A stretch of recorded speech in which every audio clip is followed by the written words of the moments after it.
Hello, everybody. Welcome. I am Lucy, your host. Joining me today is my friend Molly McLeod, who I'm so excited to be talking to. And it's been a while since I've done a successful video interview. I recorded one with Tony Cliff a while ago that I'm still editing because I goofed up and I just recorded 3 hours of his face and not my face, but both of us were talking. So I'm turning it into a podcast. This will be a shorter and more successful conversation. And I reached out to Molly this week because I have been thinking a lot about a project that she did two years ago, 3 years ago, 2 years ago, Ooh. 20 years in quarantine time, called 30 Days of Love and Partnership, which was part of a broader practice. Molly's been doing daily drawing projects for a staggering number of years. How many years now? A lot at five Many. or six. You lose count after a while. um, and the projects have taken all different kinds of forms, and I think it's been a really, for me personally, it's been a very inspiring thing to see somebody who has taken the structure that I really respond to of doing, monthly drawing projects or 100-day projects and turning it into this truly like a practice that underpins a lot of your life. And this specific project was about finding alternate ways to put out the energy that you're looking to find in the world in terms of finding other people. The project was specifically about romantic partnership, but I've been thinking about this a lot just in general as I reflect on the purpose of putting yourself online, having a blog or having a Patreon, or what we're all doing out here. We're all thinking about connection in quarantine a lot. And I also realized that this is a great time to talk because you secured a book deal with Chronicle, which seems like such a perfect fit for your work. They are bright and colorful and publishers of attractive and unconventional books. And does the book have a title yet? It does. We just titled it a few weeks ago, I think. It is the title of it is the Daily Project Deck, because it's a card deck format. And I feel really embarrassed because I forget what we decided on the subtitle because we went back and forth on like 10 different variations. Yeah, that makes But sense. it's called the Daily Project Deck, and the subtitle is something along the lines of, build a daily creative habit that you love and is easy and fun. Yes, I love it. I love all of those things. Yeah, well, it seems like a good time to chat about it because you're in kind of the in between, like the lull before the release, the calm before the storm. And I'm sure you have trials and tribulations and stories to share from the process of taking something that's been very personal and very powerful for you and turning it into a tool for other people, which feels like an immense gift. So thanks for being willing to come and chat with us. Yeah, I'm so excited to talk with you because I know you think about all of these things just as much as I do. God, constantly. In a never-ending state. Well, why don't we talk about the book or the deck first? And for selfish reasons, I'm also curious about the production and design of card decks right now for reasons that I am not able to publicly disclose. But it's on my mind, and I would love to hear about how that process has been for you, and whether you have been surprised by the act of trying to distill this wisdom. Like, was it something that you were actively pitching, or did someone come to you because they were like, hey, check out this lady? Yeah, I mean, the whole process feels kind of wild. I mean, it really started with my daily creative projects, and Mhm. I think the first time I did the 100-day project was in 2015, actually. I had done a handful of like 30-day projects over the years before that, or sort of things like that, but the momentum started for me in 2015 with the 100-day project. And then I did that for a couple years in a row. And then I think very spontaneously, with no planning or forethought, on New Year's Day, January 1st, 2018, we're just sort of like sitting around, like having a nice New Year's Day and thinking about daily projects. And I was like, those are really great. Like, I really want to do those more often. And then I was like, what if I just did a different daily art project every month this year? I think I'm going to do that. And so I just kind of decided to do that on the spot. Um, and that has led to so many things in my life. Midway through that year, only like 6 months into doing this, I kind of self produced my first solo art show. of some of my daily project works. And then it was an acquaintance. I forget how I even met this person, a fellow artist who had come to my show and really liked my work.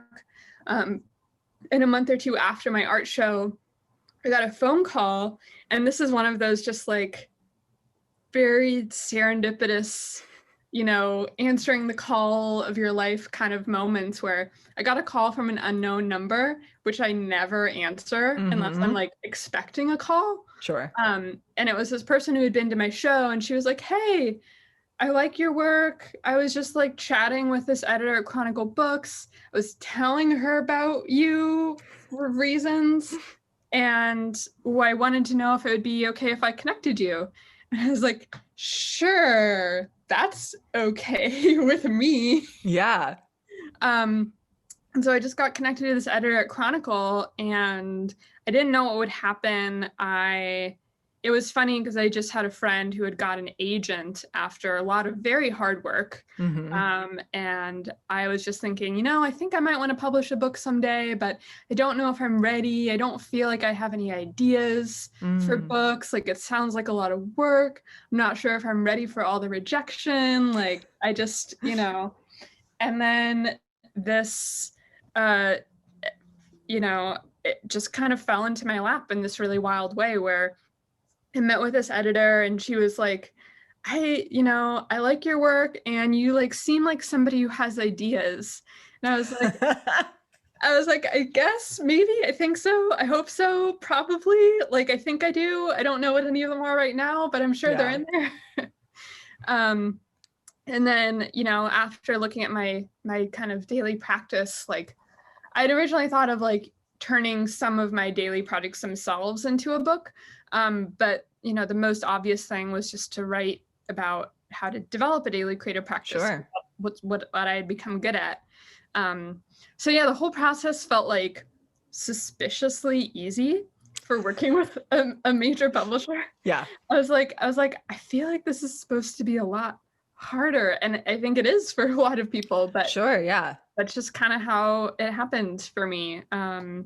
There seems like there's a distinction too I've noticed this from my own daily practices, that like it is more, I often figure out what the project is about only when I'm a couple months into it, right? I very rarely go into something saying like, I have this vision, this is what it's gonna be, like, and it's that always has felt to me like the pressure of doing a book for a publisher is like, you need to know going in. And I have friends who have made books with publishers who have been like, no, you just have to like write some nonsense, write a pitch, send it in. The final book is going to look nothing like it anyway. So just get something down on paper, sell the pitch, make the book. It's going to, it's the same process, but there's something about that gatekeeper step at the opening that is still like, you need to have an idea. And I absolutely get hung up on that. And I think it's a different mindset to look at what I could be developing out of my ideas. And I think a lot of like being a self-starter creative person on the internet is kind of working it out in the doing. And a lot of making books is more like working it out in the privacy of your own process with your editor. And then you show everybody the finished thing once you're like, yes, this is what my book is about. Right. Exactly. Yeah. And I think, a big part of writing this book, and I imagine, for a lot of creative folks who are writing books about creativity, I wouldn't say I had like imposter syndrome necessarily, but I also had this feeling of like, is any of this like actually useful? Like, it was one of those things that like I had been doing daily projects long enough that it just felt easy to me, and I'm like, can't like, I don't know if I have anything to write about, because this seems like, it's just so obvious, like how you do this. And everybody else is like, no, it's not at all. Like, I don't know. This is the paradox, is like the minute it becomes easy to you, it starts to feel worthless. And as soon as it feels worthless, then you're like, or not worthless, but yeah, obvious is the word you used, which I think is perfect. And that is actually the work of education, is to make that which is obvious to us accessible to other people. Yeah, absolutely. So I was just like, it took a lot of effort to figure out how to or like remember how I had learned how to do this consistently and successfully, and like and identify what it was that was working for me without it, with it still being like, I wanted it to be really accessible, really beginner friendly, and be like, you know, I'm not here to say like, this is easy for me, so like it should be easy for you, or like just do it, you know, or like just be like me. But like, you know, really break it down into like, you know, here's what works. And it's actually really funny because the process of writing the book was just so meta for me, because I was also writing it as my daily project at the time. I was like, how am I going to write a book? And I was like, the same way I do everything, like just do a little bit every day. Like, duh. Yeah. But I had done, by the time when I was like, I had just kind of started writing the book last fall. And at that point, I had just sort of hit my like 1000th day of daily art. Wow. Not all of those were consecutive 1000 days, but 1000 total days of daily practice. And then the first time, you know, there are certain things that I wasn't sure how to write about because I had never like missed a day. So I was like, you know, like, so I was like, you know, what can I tell people about like what to do if you miss a day, or what comes up when you do that? And the first time I actually missed a day was like when I was writing the book as a daily practice. And so it was great. I was like, this is great. Like I can learn from this. What a perfect reframing. I think that was something that I found, really helpful about working on 100 Demon Dialogues, was that it was like, literally anything you throw at me, you little fucker, like anything you have to say to me just becomes fodder. Like I only get stronger the more you criticize me. Exactly. Which, becomes kind of empowering at a certain point. Yeah. So this, ultimately, would you say that the deck is like a combination of prompts and advice and like permissions? Like, do you offer some ways for people to get started or some project ideas? Yeah, so the format of it, I had originally, when I was kind of pitching it or working on the idea, I had wanted it to be a book because I wanted to make a book, like a proper book. But then in the process of going over it with the editor I was working with, and she brought it to the editorial board, and then they kind of re-pitched me on this deck format, which I originally didn't like because I was like, but book, like I want it to be a book. Yeah. And I also didn't know if like the content I had in mind would like work in a card deck format. But I kind of reconfigured it, and we went back and forth on it a little bit. Like I think what they had pitched me on in terms of what the deck would consist of is not what it became, because I was like, it doesn't quite work for me. But what it ended up being, which I think works really well, is the card deck is a collection of specific project ideas that are mostly medium agnostic, meaning you can do them as a drawing project or a writing project or music or like whatever creative medium you're drawn to, you can still do this project. And then some of them are more open-ended prompts of like to kind of help you think about what you need and what you want to do and help you come up with your own ideas. Yeah. And then there are also some kind of time-based cards that give you ideas for, you could, you know, do this for 7 days or for 30 days or 100 days. Yeah. Or you could do it like leading up to an event or a holiday or a moment in your life, like counting down the days to your birthday or like whatever kind of period of time. And then it comes with a booklet that's pretty sizable, I think, or will be pretty sizable, that is more the like, you know, here's why it's, you know, important and helpful and great. Like, here's why you should do a daily project. Yes. Yeah. Here's how to choose a project that's right for you right now. And here's how to do it like consistently and successfully, like with ease.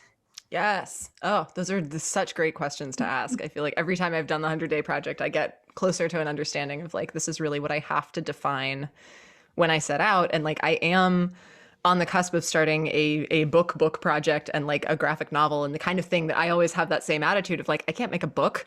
Never mind that I've made books, that doesn't count. But like, I can't make a big book where I have to sit down and draw the whole book. And I remember chatting with Lucy Knisley, another Lucy cartoonist, and she turns out graphic novels in this incredibly prolific fashion. And I said something to her about it, and she was like, you know that making a book is just like making a series of mini comics, right? Like you're just breaking it down into small chapters and doing small chapters. And I'm like, no, it's different. I don't understand.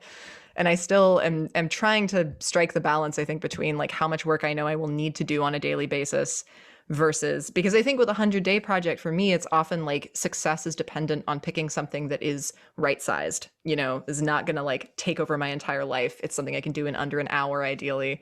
And I realized that if making this book is my full-time job, is it so reasonable to say like, yeah, if I only do an hour of work on this every day, I should be able to get it done in time for the deadline? Like, probably not. But I want to have it work that way because it's nice to have a daily drawing project where like, yeah, how did you balance that? Did you find yourself like 9 to 5ing it on the book, or did you still try to structure it like a 100-day project or a daily drawing project? Yeah, I mean, somewhat ironically, or not ironically, but I just so happened to like right after I signed the book contract, I ended up getting a full-time job. um, I was originally looking for a part-time job because I wanted something like stable to like support my art practice and my like building my coaching business at the time, and nothing part-time was really striking me. And so I ended up getting this full-time job doing design work, which I had, you know, has been most of my career when I haven't been freelancing. And because I wanted stability, but it just happened to coincide with the time that I got a book deal. Yeah. So I was like, oh boy. It was really hard for a while. You know, my first couple months I was just constantly exhausted, but yeah, it was like really the only way this is going to happen. And luckily, because of the format of the book, like it's still a lot of work, but it wasn't like a massive word count. Like I think you know the total word count was only maybe like 15,000 words, Right. which is a lot, but Still like a lot of not words. like, Yeah. you know, a novel or anything.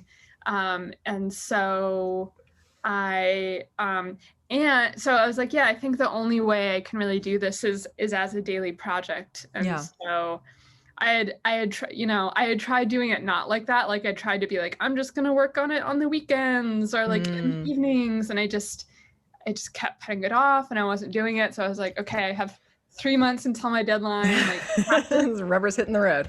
I have to do it as a daily project. And so I think you know, for writing projects, actually, like I had been coaching somebody earlier that year who was trying to write a novel, and she wanted her daily project to be writing like 5 pages a day. And I was like, no, like that's way too ambitious. Yeah. And she was like, because she had tried to do that before and just failed. And she was like, okay, how about like 1 page a day? I was like, that's still too ambitious. And I was like, how about like you make your promise for your daily project just writing 1 sentence a day? And she was like, that sounds way too easy. And I was like, what if you just let it be easy? Like, yes. And so I think having like giving yourself like minimums like that and having it be like, you know, you can always spend more time or write more or do more if you want, if you have time, if you get into the flow, which I usually do. Yeah. You know, absolutely I usually same.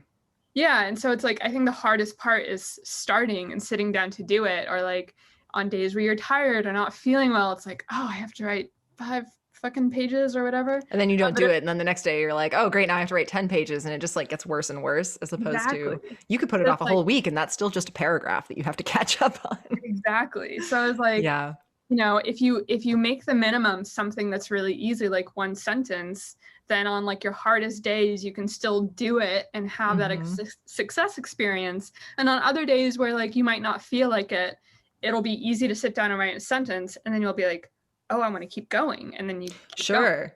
And there's also something to do with pride in there too. I think that there's this element of like, if you think one sentence is too easy, then often if you sit down and you write your one sentence, you're going to be like, well, I can't just do one sentence. Like, that's silly, which is really great because I think it flips the expectation from I have to produce greatness when I sit down to being like, oh, well, I'm done. I guess I got my dopamine, but like I could keep going, as opposed to the pressure, right? The external crushing deadliness. Yeah. So Yeah. that's why I wrote my book. God, I love it. I love it so much. I did like on average, I think like my average was like about 100 words a day or something, which is, you know, like a paragraph or so. And then as it was getting closer to that, and it was easy to also just be like, you know, I just have to write something. Like, it doesn't have to be good. Like I can edit it later. It can be shit. I just have to write something. Yeah. And like generate a lot of ideas. And like with this particular process, you know, it was also different. You know, my relationship to sharing what I do daily is different, which we can get into more when we talk about the Love and Partnership Project. But yeah, I want to pivot to talking about that in a minute, because this is making me think of your offline paintings too, which I am looking at mine right now on my wall. But yeah, I am very curious about the split between, were there people that you were seeking feedback from, or like communities that you were engaging in this process, or was it largely between you and your editor? With the book, yeah, I was also kind of surprised that, you know, my editor was largely like has been very hands off during this process. Like I had like my like early delivery, which was sort of like basically like a few writing samples, like a few samples from like each section of the project, like just like a little bit of work. And I sent that into her, and she was like, this looks pretty good to me. Like, I have no major feedback, like keep going in this direction. I was like, okay. And then I wrote everything and I handed in everything in February, and they were originally supposed to give me edits back in early March, but they got them back to me. But you know what happened. So yeah, surprise. They finally got the edits back to me a few weeks ago. So I've really only been in this entire process since I signed the book contract, like a year and a half ago. I've really only been engaged with my editor in the editing process in like the last couple of weeks. Yeah, this is so valuable to share, because I feel like when I was waiting to sign, we had like decided on the publisher we were going to go with. We'd met with the agent, or met with the editor, and we were really excited about it. It was all go, and then it was like, cool. Well, now we just have to sign the contract, and then we can announce it. And it was like, where's the contract? You know, like how long does it take? And I quizzed some friends, and without their input, I would have been, you know, freaking out. But I heard from people that they were like, yeah, I got my contract 9 months after we agreed to sell the book. And it was like, oh my God, you know, and that was pre-pandemic. And now it was like, great. Okay, well, I'm going to be here for the next 2 years, like waiting to be able to announce this thing. And fortunately it came through relatively short. I think it was like maybe 3 months. No, that maybe actually, it was some number of, I don't know, time, you know, don't even have to say it at this point in the quarantine process. But it was a stretch. And like, without knowing from friends that publishing does operate with these just huge like lacunae of space, you're like, what's going on in here? No idea. Bureaucracy. Totally. Yeah. So speaking of spaces where you don't know what's going on, your projects have typically been something that you've shared publicly, which obviously has served you well, right? Because it's meant that people have been able to find and react to your work and form connections for you that you don't have to be brokering yourself, which is like my favorite thing about sharing your whole deal online, is that a lot of people do the legwork for you just because they know who you are, and they're like, oh, you should talk to this person. And like, it's great. You know, you don't have to go knocking on quite so many doors. But there was also a point last September, is this last September, that you did the offline paintings? Yep. That you said you were walking away from doing a daily project for the month, and we're going to do some art off the internet that other people would never get to see. Can you tell me a little bit about like what prompted you to move into the realm of secret keeping and offlineness? Yeah, I think, you know, one of the questions I always ask when I'm doing my daily projects, I very rarely like plan them ahead of time. Like when I'm doing like a different project every month, it's usually either like the last day of the month or the first day of the month when it starts, I'm like, what do I want to call in this month, or like what I love the adage, what you pay attention to grows, which I learned was one of the Emergent Strategy principles, the really wonderful book by Adrienne Brown. Yes. I just read her Pleasure Activism earlier in quarantine, yes. and I'm really looking forward to Emergent Strategy. Yeah, it's fantastic. So I'm always thinking, what do I want to give my attention to this month? Like, what is important to me right now? And I think for the offline paintings, that was also, when was it? That was like shortly after I had started my job. It was, I think it was right after I handed in like the early delivery of my book, and but before I had started like really going into the writing. And I think it had been a little while. It had been at least a month, or like my previous few projects hadn't been painting projects, and I was like kind of missing painting, but also like feeling exhausted by social media at the time. And that's the other thing that it was, is I had just started reading Jenny Odell's How to Do Nothing, which is also fantastic. Be good. Yep. And so I was really inspired by that, and just thinking about my relationship with social media. And so I was like, I want to do, and I also know that one of the most important things about daily projects for me is, or the way to do them consistently and successfully, is to have some kind of accountability.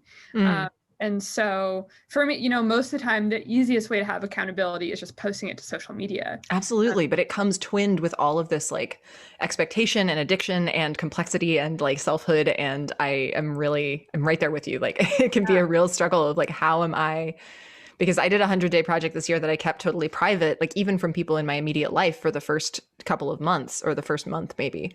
And that was it was a shift, I guess, that it was like, oh no, like your locus of control, your locus of accountability has to be internal. Like you need to be accountable to yourself here. And I don't think it's like a weakness or a bad thing. I think it's actually a sign of like strong community and mutual accountability to invite other people into helping to make your process sustainable. But it felt really different to me as someone who has also drawn a lot of benefit and strength from being like, well, if I don't, have an audience expecting this tomorrow, there's no reason I could just skip a day. Yeah. And it's, there was something about it that also, I don't know about you, but I was too much of a goody two shoes to ever feel comfortable playing hooky from school, but not sharing things with social media gives me the rush that I am given to understand other people get from playing hooky from class, where I'm like, haha, this is just for me. Yeah, it's great. Yeah, that offline paintings project is really fun. So so the way that I did it for accountability was, I think this was one of those ones where I think I had planned to do this at least a week or two before I started. And so I set up on my website, I was like, hey, like, you've been following my daily paintings for a year. Well, guess what? Like, I, if you want to see these ones, like you can like pre-order a daily painting that only you get to see, and you won't know what it is until you get it in the mail. And I'm not going to share it anywhere else online. It's just, I think I called it like for your eyes only. Yeah. And I donated 50% of the proceeds to legal aid for kids at the border, because I was like, that seems like a good thing to do. Yeah. And this is an intersection that comes up a lot in your work, which I think is something I really, again, admire and like draw a lot of inspiration from, is understanding that your best avenue to being helpful in moments of social upheaval or change or injustice is to bring your art practice into conversation with like how you can use creative work to help channel funds, or, push people to go volunteer, or like all of that kind of stuff. And I think there's something really lovely about it. And you sold out the paintings, right, ahead of time, or? So not ahead of time, but I did pre-sell a lot more than I expected to. I was like, wow, that's great. people are into this. Did you because this is something that I'm really still struggling with, because I think the way I've decided that I am going to share the 100-day project from this year still involves a degree of privacy. And so I'm like, how, if you're like, the point of this project is it's not on social media, but also you have to advertise through the channels that are available to you. Like, how did you tackle sharing or announcing the project without falling down that rabbit hole too far? Yeah, I think I didn't advertise it a ton. I think I think I'm posted it like I made a fun like little GIF or something that I posted on Instagram, and then I posted it in my stories a couple of times, and then a couple of folks shared it. There were like I think Beth Duckles, who I adore, Yeah. like she shared it, and like 3 or 4 of her friends who I don't know like bought one of the paintings. And so I think it was also, I had enough sort of like loyal friends by that point that other people sharing it helped as well. I sent it out on my email newsletter like once, but I didn't share it. I shared it like once or twice on Instagram. I shared it in my newsletter, and then I think like maybe the first week I did them, I shared some like teases. Like I shared like photos of like the back of the painting where I had signed it being like, number 2 out of 30, or Yeah. September 3rd, 2019, like just sort of being like, this could be yours. Like, Yeah. but it was relatively minimal, and then a lot of just sort of friends and family and like my roommates got them. So, Sure. and because there were only 30, it wasn't too hard to get them out. Yeah. I love that. So the opposite of that project is 30 Days of Love and Partnership, which I think is like, totally beyond the, okay, I'm going to keep this just for myself. But it was also a deeply personal thing to do. Can you talk a little bit about like what pushed you into doing it? What made it seem like, because that was several months into doing daily projects at that point, right? So you had done a bunch of other things too. Yeah. Yeah, I think that month, so that was partially, let's see, September 2018. It feels like a lifetime ago. I know. It's so weird that it was only like 2 years ago. Yeah, right. So I was partially inspired by a really great friend of mine, Zoe Toby, teaches this online course that I will send you a link to. Yeah, I am jotting down a note as we speak. Yeah. It's called Give Yourself to Love, and it's sort of like an online class and like support group for building love and partnership in your life. And it's both for, it's great for people who are single. It's great for a lot of people who are in partnership also take it to kind of deepen their relationships and their understanding of, what it means to love someone. And I had taken this course several times at this point. I had taken it a few times, and it was a mix of kind of instruction and also just like coaching group. And I had done art projects inspired by it before. Like I had done it had kind of filtered into some of my other art that I had done. And at that point, as I do every month, I'm like, what do I want to give attention to this month? Or like, what am I calling in? Or what do I really want to focus on every day? And at that time I was like, I'm just like so ready for partnership. I had been single for almost 4 years, or like mostly single for a while. And I was like, I just really want to find my partner. And so, putting a lot of attention into, and this is one of those sort of, slightly more advanced daily projects where it was like, I want it to be open-ended enough that on days where I'm like tired or busy, like I can still do something simple. Sure. So it was a mix of things that were, some of the things I shared were like very deeply personal and vulnerable. And then some of them were just, like a quote about love that I really liked, or, a photo of something and just sort of a short reflection. So it was a good mix of stuff. But Yeah. that's part of why I decided to do it. Yeah. Something I've been thinking about in quarantine, especially, and being single in quarantine, is like there is this pressure. Whereas I think before, even though more and more people have turned to online dating as like the standard, if you're like, it's time to start dating, then it's like, okay, I'm going to get on all the hell apps and like, spend my time in the wasteland. And and that's not to say, I mean, I'm being snarky, but like I've had good experiences with online dating. I've met good friends, and connected with good people. And, that has been, I had an interestingly, like kind of a similar experience after a longer spell of singledom in maybe 2015, I think, around the summer solstice. I had written a diary entry, or like a journal entry, that I uncovered recently and read, and was like, oh boy, like this was prescient, that I was just like writing about being like, God, I'm really like, I think I'm ready. I think I'm done with being single. Like I want to meet somebody and I want to fall head over heels in love with them. I'm ready for that. And I got on OkCupid that night and I forgot all about the journal entry. And then like 4 days later met somebody who I ended up in a relationship with for the next year and a half. And like, kind of one of those careful what you wish for situations, because I did fall head over heels in love. And like that also definitely blinds you to certain things, I think, to be just like completely consumed with somebody. And looking back on it, and then I think, yeah, several months later, I found the journal entry and was like, oh, I did some stuff. I did some law of attraction stuff here that I was not maybe conscious of at the time. And I've just been chewing on it, and thinking like, wow, has it really come to this, that like we are in this period of time where everybody is stuck in a degree of isolation that makes it, even pre-pandemic, like it's hard to meet new people. I think for a lot of grownups, like our mutual friend Kat runs Connection Club and has published a great book about adult friendships and trying to bring people together. But it's hard once you're out of school, is like, how do you connect with new people, let alone people who share your interests, let alone without having to go into the dating quagmire.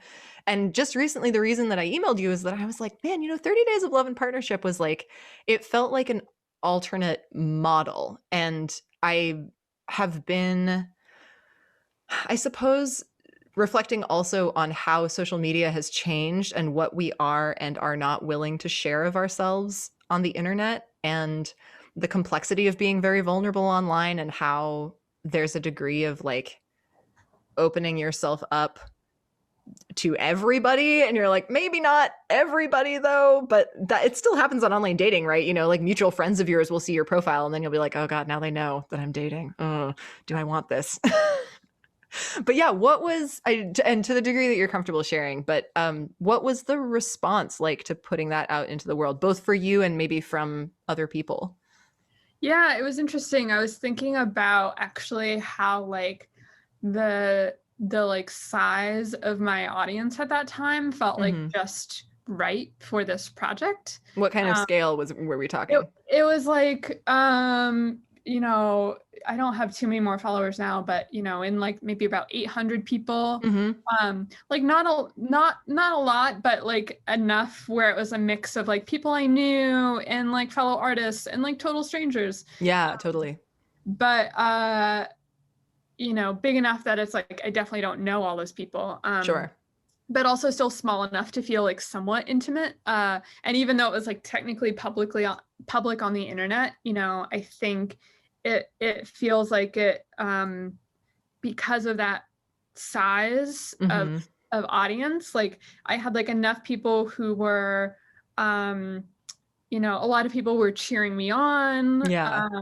Who were like, this is amazing, or like, I'm gonna like keep you in mind if I like meet people, or like I got a lot of comments that being like this is very like relatable, or like thanks for sharing, because I thought I was the only one, or I didn't know other people felt this way, or like this helped me understand something about my relationships. Yeah.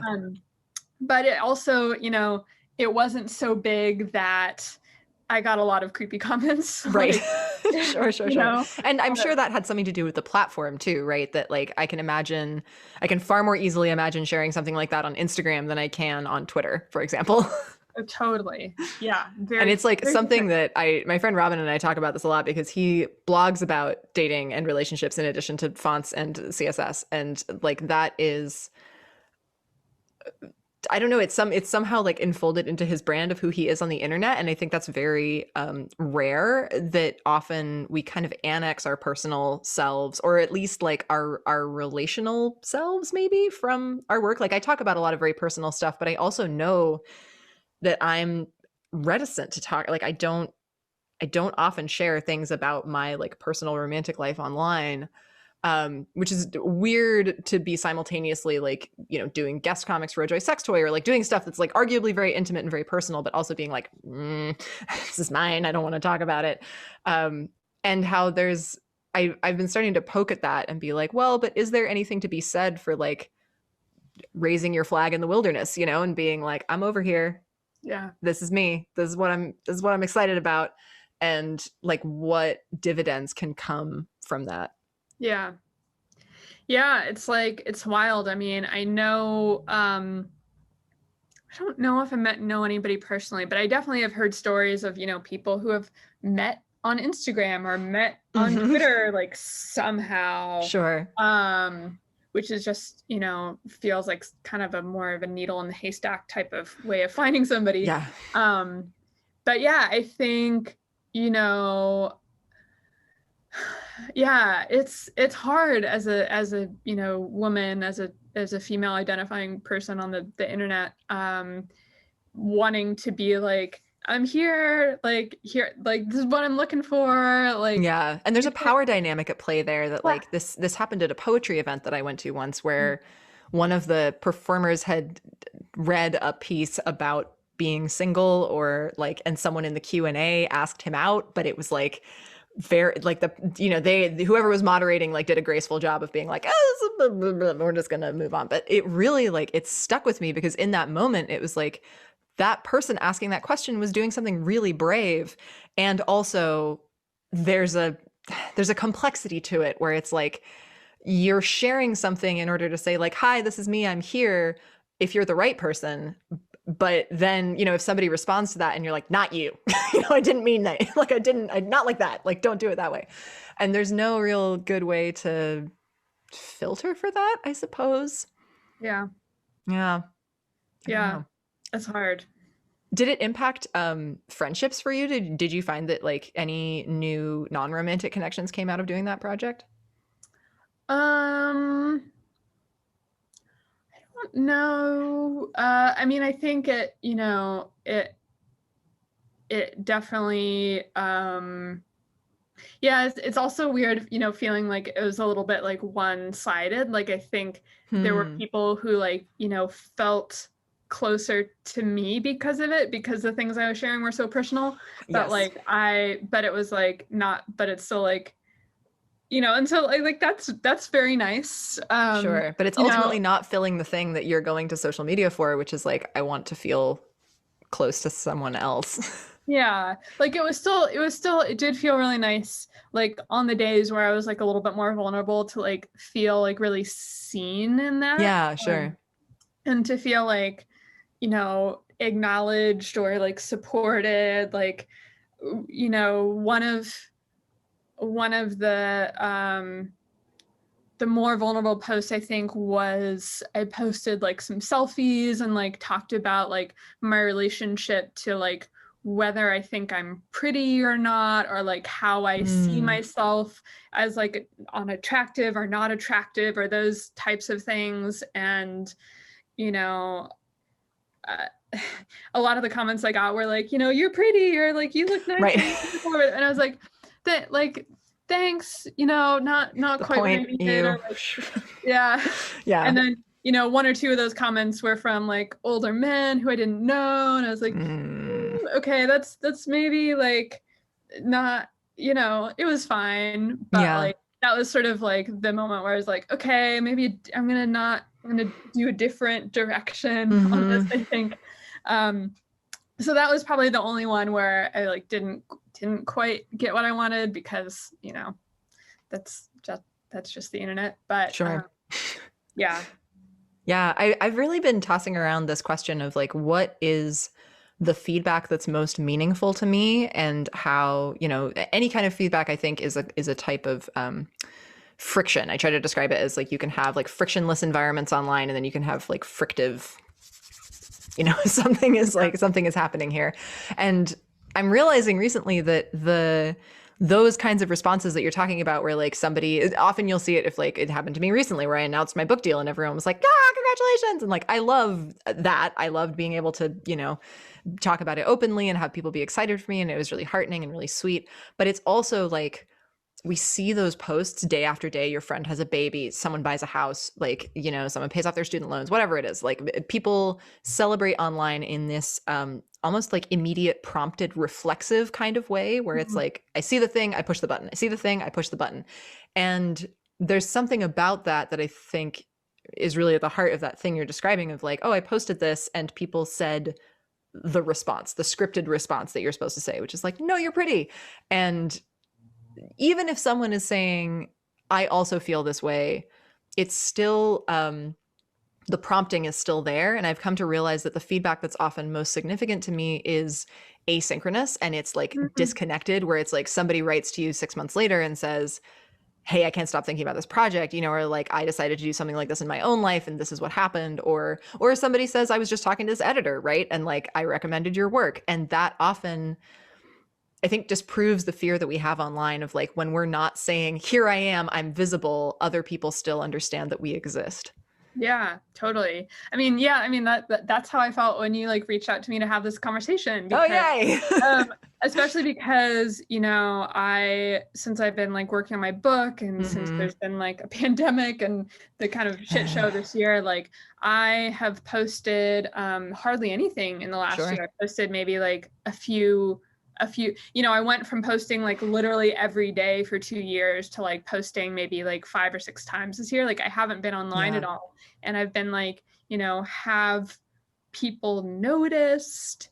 Are people missing my art? Like, do I care Sure. about that? Like, It's you funny know, because like, I have your book of postcards, this wonderful project of letters to friends that were all like postcards. And I forgot to say, right before we sat down to chat, there was a perfect rainbow outside my room. And for those who aren't familiar with Molly's work, it is often very colorful and done in watercolor and has big rainbow energy. But there's, this beautiful set of postcards you did that are all like messages to friends, and you can pick out the one that fits the person you're writing to and write them. And I keep them in my desk drawer and I send them to people all the time. And so it's like, I don't feel like you are an absent creative force in my life because you've made work. And I'm sure like the card deck will only further that experience, right? And I know I'm in the same boat, that I forget that my work continues to exist even when I'm not posting it on social media. And so it's definitely like more of a exactly, like it's still out there. Like my friend Clary made a little tiny Raspberry Pi powered machine that like cycled through Demon Dialogues entries and put it on her desktop, and I was like, that's so cool. And also the fact that anybody would like continue to revisit my work is like a huge compliment, the fact that it still like exists in the world. And I think it's one of the things that's hard for me to understand about books or making things in general, is that like they outlive us, or they outlive the moment where we say, I made this, and they continue to just, you know, exist and be out there. But it's a weird thing. Like, I don't know, if you say like, people aren't missing you, that can have two meanings, right? It can be like, they love you just the same and everything's fine. Or it can be like, you don't exist if you're not, like, there's no object permanence. Right. Yeah. And like, you know, kind of on the flip side of that, I also, you know, as my kind of, you know, following has like grown over the years, I've also thought about like, what is my relationship to like the people who are paying attention to me online. And I think, you know, it's interesting in terms of, you know, circling back to like social media and your relationship to the things that you share. You know, I used to, when I first started sharing daily projects, I used to have these moments where like, you know, on days where I would get, an abnormally high number of likes, I'd be like, wow, like this is so exciting. Or like, I remember like the first time I got like 100 likes on a post, and I was like, oh my God, like this is so cool. This must mean it's really good. Yeah. And then there were days, when I was doing daily projects where I would do something. Sometimes I would do something that I was really proud of, or I really liked, or was more personal or more obscure maybe, and I would only get like 5 likes or whatever. And my initial reaction to that was like, oh, like that's such a bummer. But I think I learned to most of the time to kind of flip it and be like, when there's only 5 or 10 or 20 likes on something, it means that I can notice the names of those people. Like when I get a lot of likes on something, it's like, it's just such a, Yeah. a long scrolling feed of notifications that it's like I can't possibly like read all of the names or notice all of the people. But when it's a smaller number, I can be like, oh yeah, like this person and that person and that person, like they took the 3 seconds to like this post. Yeah, that's a lovely reframing. I like that a lot. And then a couple years ago, some number of years ago, I think, I remember the first time I posted something like really vulnerable on Facebook about like my relationship with anxiety and how I like really struggle with anxiety. And it was really personal, and it was one of those things I sort of posted in the moment, and I was like, I don't know if this is a good idea, but I'm just gonna do it. And I want to like, I feel like I often people have this perception of me as like somebody who has their shit together, but I also struggle, and I want to like normalize that and want people to know that, not everything is perfectly shiny like you see on social media. And I got this huge outpouring of response to it that was, very positive. That was like, I see you, I can relate to this. I had no idea, like, this is really helpful, like all these things. And that was the first time I'd sort of experienced that online. And, it got maybe like a couple hundred likes or something on Facebook. And I was like, this feels meaningful, and I want to be able to recognize and honor this. And so what I did is I went through and I I hand wrote the name of every person who liked that post. Wow. And I even did it, this was Facebook, so it's like some people loved, some people liked, some people had the different reactions. And so then I would also draw the little like thumbs up or the little heart or whatever it was. And I hand wrote all of the names, and I like thought I like took the time to like think about each person as I wrote the names. And it was really powerful because, some of them were people I hadn't spoken to in 10 years or people I'd only met once very briefly. And I was like, they read what I had to say about this very personal thing and took the time to read it and think about that. And now I want to take the time to like think about them. And such a cool experience. And then I posted, then I posted a picture of that. Again, just for Inception's sake. And I've thought about doing something like that again on Instagram, or doing something in that format, maybe in a kind of meta way of like, if you thinking about what it is I want to say about that, and posting something that says, if you like this post and, whatever it is or whatever I say about it, I will, handwrite your name, and I'll take like 30 seconds to think about you as I do that, to kind of slow down this relationship instead of just being like scrolling, double tapping, scrolling, double, it's just like much that it's like. That's something that I have struggled with, like on Twitter. I think I've tried to do stuff like that around activism, specifically of like, do not like or retweet this post unless you have taken this action, because like I want these numbers to mean something like that. I think that's what I've been chewing on the most, is how the number of followers you have doesn't really necessarily mean anything. Maybe on very popular days I get like maybe 10% of the people who follow me will like something that I post, but far more often it's, lower than that. The percentage points are pretty low. And I realize that like the number of followers or the number of likes or like none of that really means very much.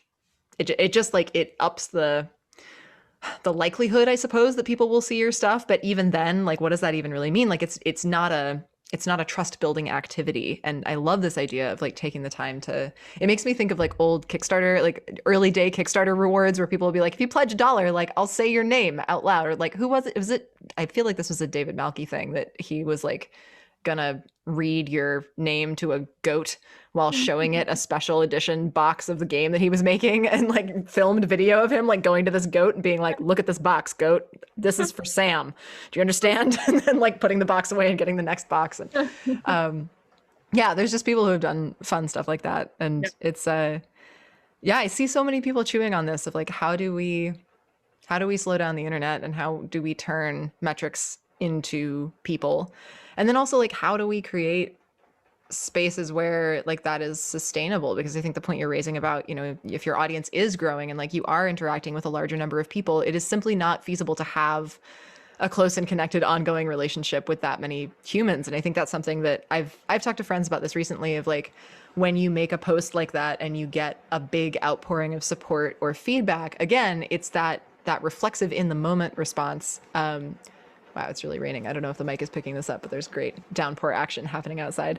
But yeah, you get this like outpouring of response, but then kind of the same as with a funeral, right? Somebody passes away, you get casseroles for a week, and then after that, it's like, what happens on week 2? What happens on week 3? What happens on month 10? Like, who are the people who are still going to show up in your life beyond that point where it's like, I see somebody in pain, I will respond. Because it's effortful. And I think for so many of us in the pandemic, like we're all running at lower capacity than we're used to, and trying to make the time to connect with people that we care about, and feeling soul crushingly lonely, and also just like incapable of reaching out and talking to other people.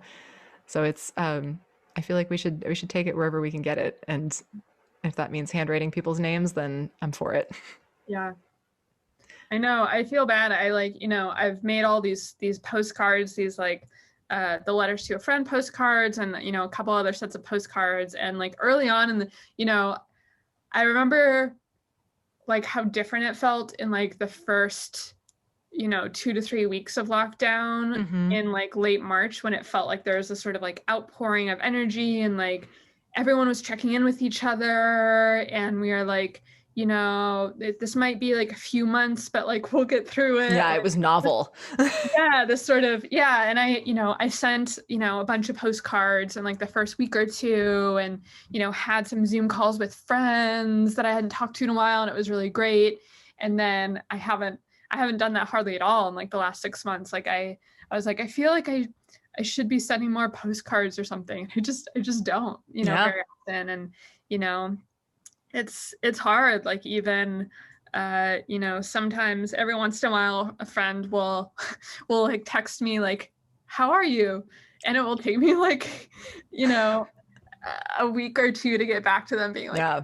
That's like such an existential question right now. Like, I know. My own mother texted me that last night, and I still haven't replied. And like, I'm so glad you're thinking about me. And also, I'm a mess. I don't know how to even start. So I think, you know, I think actually Kat Velos also recently released some resources around that, of like, you know, this is not a question we should be asking anymore. Like, here are some alternatives. Yes. Or, like, here are other questions or other ways to check in with people that aren't, you know, so existentially jarring. Or just like normalizing. I mean, I guess this is kind of one of the nice things about sending mail, right? Is like normalizing reaching out to people and having no expectation of a reply. Like that's been something that I try to append to any message out of the blue to people, is like a massive 6-lane highway of room for them to nope out of having to reply to it if they don't want to, because like it's, and I like, obviously that always makes me more inclined to reply to people, because I'm like, great, there's no pressure, you know, whereas people are like, can you get back to me by Monday? I'm like, no, I can't.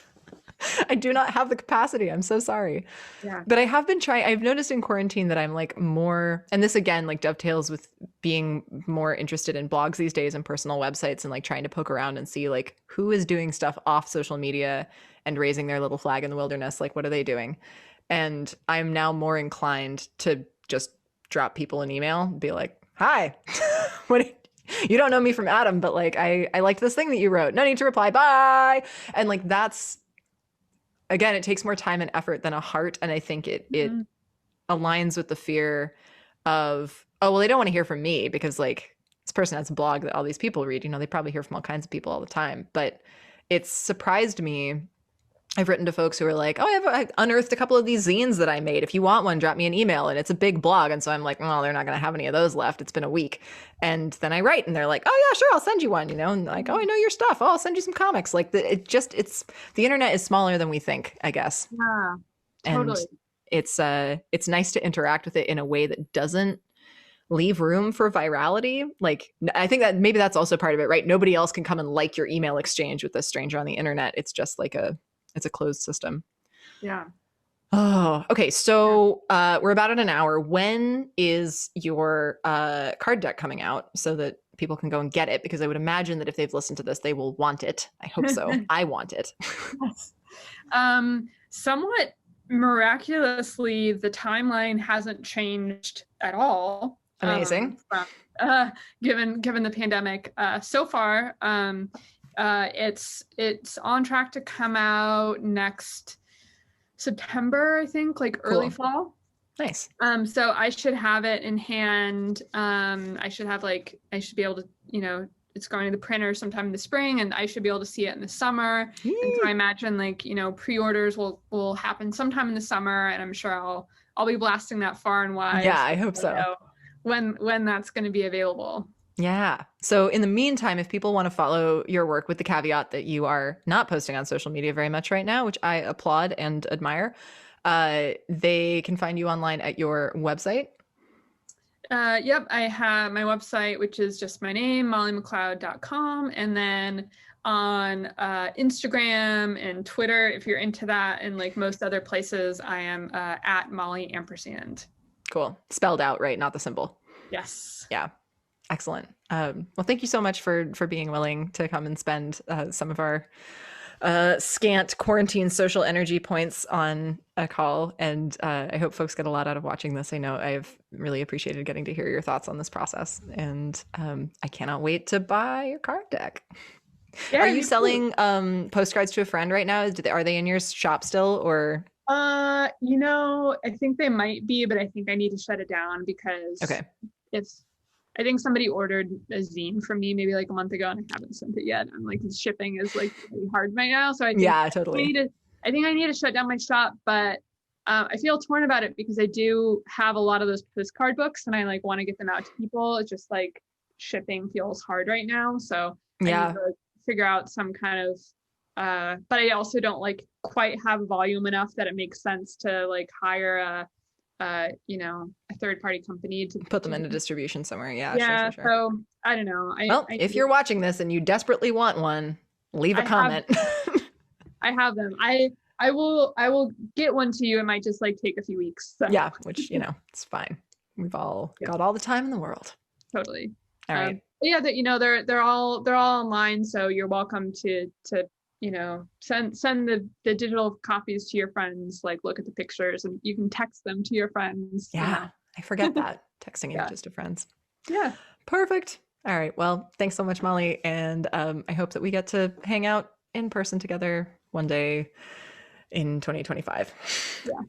All right. Yeah. Bye. Thanks. It's been a lot of fun. Bye.